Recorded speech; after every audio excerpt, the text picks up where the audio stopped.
নমস্কার বন্ধুরা, আমি লিটন আর আপনারা দেখছেন ট্রাভেলিং লিটন। তো অনেক দিন পর ভিডিও নিয়ে চলে আসলাম। তো অনেক ব্যস্ততার জন্য সেইভাবে ভিডিও ছাড়তে পারছিলাম না। তো এইটা ছিল আমার কুম্ভমেলা যাওয়ার একটা এক্সপিরিয়েন্স, সেটা আপনাদের সাথে আজ শেয়ার করব।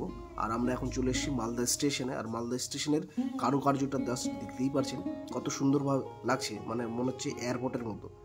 তো ফাইনালি আমরা কিন্তু এখন ঢুকে গেছি এই স্টেশনের ভিতরে। আর আমরা ট্রেন ধরবো কুম্ভ স্পেশাল ট্রেন, যেটা মালদা থেকে কিন্তু কুম্ভ স্পেশালের জন্যই ছেড়েছিল 8:45 থেকে, এটা রেগুলারই ছিল। তো ফাইনালি আমরা এখন ঢুকে গেছি স্টেশনে। আর স্টেশনে ঢোকার পর কিন্তু আমরা লাইনে দাঁড়ানোর জন্য কিন্তু দৌড়াদৌড়ি করছিলাম, কারণ আমাদের টিকিট ছিল না, জেনারেলে টিকিট কেটেছিলাম। আর সেই টিকিট কেটেই কিন্তু আমরা এখন যাব একদম প্রয়াগরাজ। তো জার্নিটা অনেক দূরে জার্নি হবে, তাই আমরা রিস্ক না নিয়ে তাড়াতাড়ি গিয়ে লাইন দাঁড়িয়ে সিট পাওয়ার জন্য কিন্তু এইভাবে লাইন দাঁড়িয়েছিলাম। এক্সপিরিয়েন্স কেমন?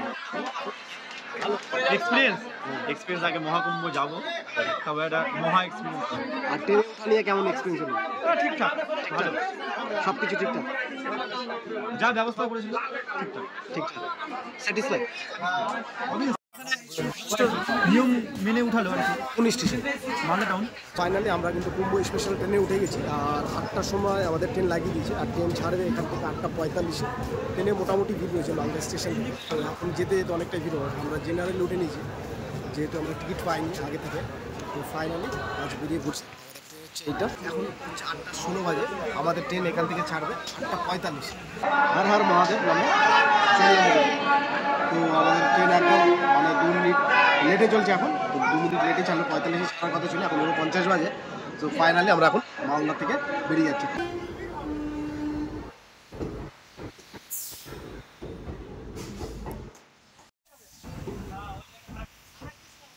ইন্ডিয়া পাকিস্তানের ম্যাচ দেখতে দেখতে কিন্তু আমাদের ট্রেন জার্নিটা হচ্ছিল। আর এই দিকে ট্রেনের স্পিডটা আপনাদেরকে দেখিয়ে দিই। ট্রেনের স্পিডটা মোটামুটি প্রায় 100-এর কাছাকাছি ছিল। ভাষা তোকে মাথা লাগবে, এত ভিড়ের মধ্যে কি বলবো। এখন ঘড়ির কাঁটায় বাজে 12:45, আর আমরা এখন ভাগলপুর জাংশনে আছি। মালদা থেকে ভাগলপুর জাংশন পর্যন্ত আমরা কিন্তু খুব সুন্দর এসেছিলাম। ভাগলপুর জাংশনের পর থেকে কিন্তু এইরকম লেভেলের ভিড়টা শুরু হয়েছিল, জাস্ট মানে চোখে অবিশ্বাস্য করছিল। সত্যি চোখে না দেখলে হয়তো বিশ্বাসই করতে পারতাম না।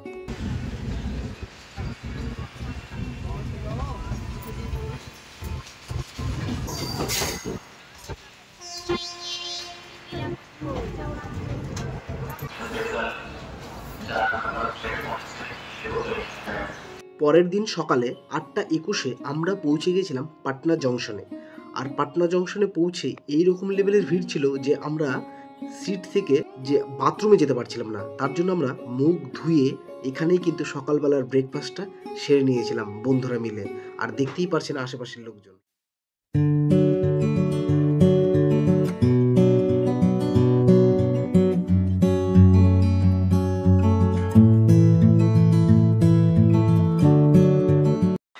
এক্সপিরিয়েন্সটা একটু বল।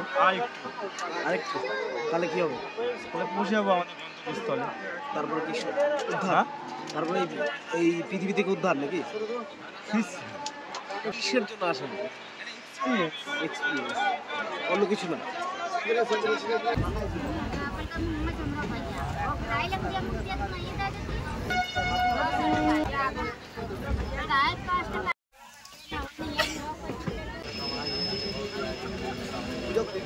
সেরা দৃশ্য।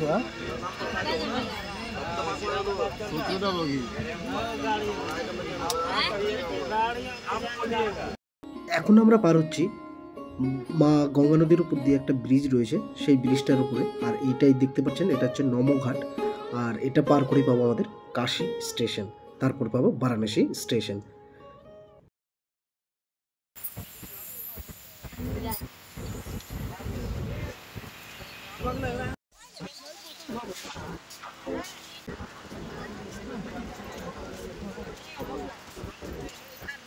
বিকেলের দিকে বারাণসী জংশনে ঢুকিয়ে দেওয়ার পরেই আমরা কিন্তু খেয়ে নিলাম আমাদের হালকা পাতলা নাস্তা। ফাইনালি আমাদের ট্রেন এটা 22-এ পৌঁছালো ঝাঁসিতে। আমাদের পৌঁছানোর কথা ছিল টাকা, আর আমরা 7:22 মোটামুটি 2.5 ঘন্টার পরে আমরা পৌঁছালাম ঝাঁসিতে। তো এখন এখান থেকে আমরা বেরিয়েছি দৃশ্য, আর ভিড়টা জাস্ট দেখতে পাচ্ছেন এখনও নামতেই আছে লোকজন, কোনো খালি হয় সবার লাস্টে। তো ফাইনালি আমরা ঝাঁসিতে নাম, আমরা এই লেভেলের ভিড়। 26 তারিখ লাস্ট স্নান রয়েছে, আর 24 তারিখের ভিড়টা জাস্ট দেখে বুঝতেই পারছেন এইরকম লেভেল। সঙ্গমে যাওয়ার জন্য দুটো স্টেশন রয়েছে, একটা ঝাঁসি বা জুসি, আর একটা রয়েছে প্রয়াগরাজ। তো আমরা প্রয়াগরাজে না গিয়ে জুসিতে নেমে গেছিলাম, কারণ এইখান থেকে সঙ্গমে যাওয়ার রাস্তা খুব সংকীর্ণ আর কি, 3 থেকে 4 কিলোমিটার মতো পড়বে, আর প্রয়াগরাজ থেকে একটু দূরে পড়বে। তাই আমরা এখানে নেমে গিয়ে কিন্তু আমরা সঙ্গমের উদ্দেশ্যে রওনা দিলাম। আর এই স্টেশনে নামার পর কিন্তু প্রচুর লোক রয়েছে, এত লোক আমি একসাথে কোনোদিনই দেখিনি। এটাই আমি প্রথম মানে এইরকমভাবে লেভেলের লোক দেখলাম আর কি। স্টেশন থেকে দূর দূরান্ত পর্যন্ত প্রত্যেকটা কোনায় লোক রয়েছে, আর আশেপাশে টয়লেট করতে করতে বা একদম মানে গন্ধে ভরে দিয়েছে আর কি, নাকে নিতে পারছিলাম না, এরকম পরিস্থিতি ছিল। আর যেহেতু এটা শেষের পরিস্থিতি ছিল, তার জন্য আরও দুর্গন্ধ কিন্তু ছড়িয়ে পড়ছিল আর কি। তারপরে তো ফাইনালি আমরা কিন্তু এখন হাঁটছি কতক্ষণে, মোটামুটি 3 থেকে 4 কিলোমিটার পড়বে এখান থেকে, জানি না কতক্ষণে রাস্তা শেষ হবে আমাদের। সো ফাইনালি আমরা এখন রোডে উঠে গেলাম। তো রোড দিয়ে এখন ক্রসিং করছে আমাদের রাস্তা। সামনে কিন্তু এরকম লোক, মানে যেখান থেকে নামছি মানে লাইন, লোকের লাইন লেগে আছে অলরেডি।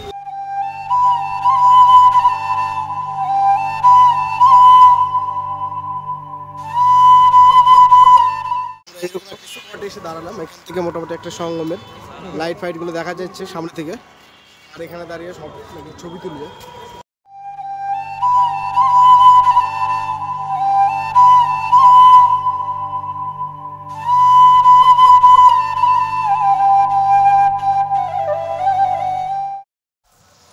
ফাইনালি আমরা কিন্তু সঙ্গমের রাস্তায় ঢুকে গেছি অনেক বলে, তো এখানে এসে বুঝতে পারছিলাম না সঙ্গমের রাস্তা কোনটা। তো ফাইনালি আমরা কিন্তু পেয়ে গেছি, হাঁটছি। আর এখানে একটা জিনিসই প্রবলেম, সেটা হচ্ছে ধুলো, অতিরিক্ত পরিমাণে ধুলো। তো আমরা এখন গঙ্গা ঘাট 05 আর সেক্টর 21-এ আছি। এখান থেকে আমরা এখন এন্ট্রি করছি আমাদের সঙ্গমের উদ্দেশ্যে।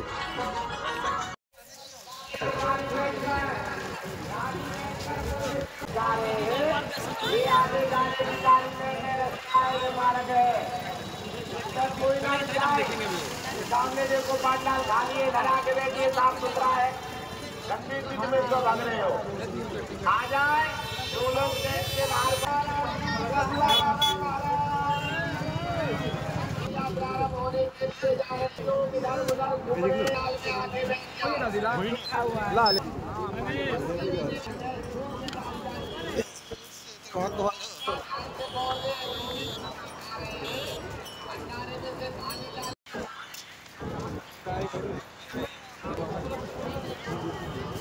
অনেকটা রাস্তা হাঁটতে হাঁটতে সামনে দেখি এইখানে অনেক লোকেরাই স্নান করছেন। এটা দেখে ভেবেছিলাম আমরা এটাই সঙ্গম হয়তো, কিন্তু আমরা পরবর্তীতে জানতে পারলাম এটা সঙ্গম নয়।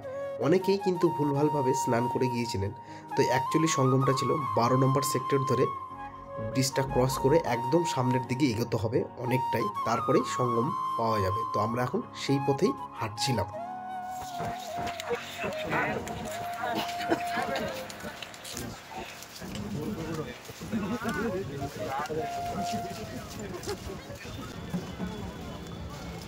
সো ফাইনালি আমরা কিন্তু ব্রিজটা পেয়ে গেছি। এখন ব্রিজটা ক্রস করেই সামনে দেখতে পারলাম এইরকম লোকের ভিড়। সত্যি কথা বলতে যেখানেই যাচ্ছি সেখানেই লোকের সমাগম। সো আমরা কিন্তু 12 নম্বর সেক্টর ধরে যে ব্রিজটা রয়েছে সেটা পার করলাম, তারপরেও কিন্তু হাঁটছি, রাস্তা কিন্তু শেষ হচ্ছে না, অনেকটাই হাঁটতে হচ্ছে। সত্যি কথা বলতে সত্যি কী বলবো, হাঁটে গেছি পুরো একদম।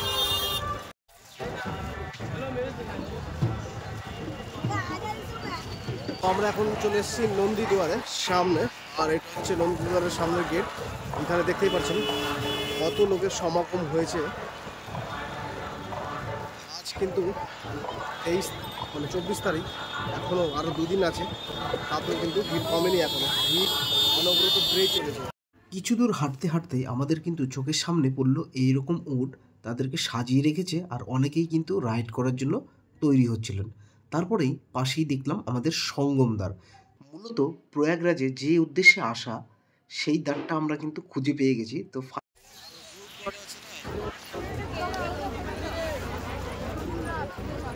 আমরা সঙ্গম দ্বারের সামনে রয়েছি, এটা দিয়ে আমাদের সঙ্গমে প্রবেশ করতে হবে।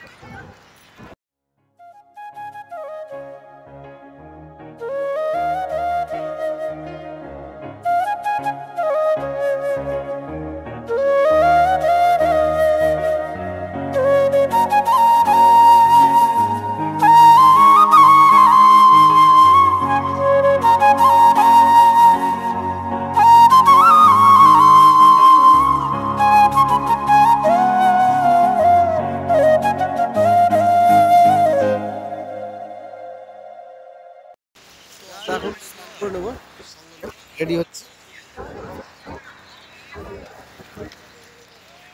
তো অতিরিক্ত ভিড়ের জন্য আমরা কিন্তু এক এক করে স্নান করার জন্য নেমেছিলাম।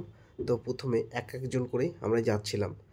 তো এই ছিল এখানকার পরিস্থিতি। সত্যি কথা বলতে ভিড় কিন্তু তুলনামূলক আমাদের কমই পেয়েছি। অনেকেই বলেছে এর থেকেও নাকি ভয়ঙ্কর ভিড় ছিল।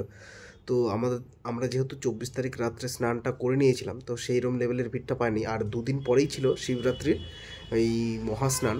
সেই স্নানে আমরা যেহেতু ভিড়ের মধ্যে পড়তে চাইনি, তাই আগেই করে নিতে চাইছিলাম। তো ফাইনালি আমরা কিন্তু করতে পেয়ে সত্যি আনন্দিত, আপ্লুত। আর এখানে এসে যে স্নানটা করতে পেরেছি, সত্যি ভাগ্যে না থাকলে হয়তো হতো না। তো অনেকের ইচ্ছে ছিল, যেতে পারেনি। তো ফাইনালি যারা যেতে পারেনি তাদের